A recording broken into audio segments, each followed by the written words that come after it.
Munu wese anoda kupinda fio. Saka chishanu ngati zadze club zone.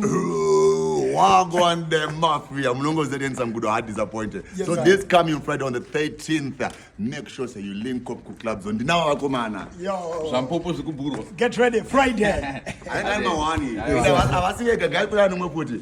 Kunzumu. Gwere baba. Waizi ya gwere. Yeah, this coming Friday 13 baba. Mawani. Mawana uyakuna. Kila mune mawani. Ungwele ito ne mawani. Zemanje kwanje tikutambira pagani. Kila no Friday anyone. Make sure you depend. Make a date with us. Yakani isipapa kufa kana kufenda. But kufa is na kaf. Kufa kusina kufenda. Yeah man. Them say Friday the 13th. Yeka, big up Handsome Gudo. Tipa club zone. Yeah man, make them know say regional selling killer. Them dead.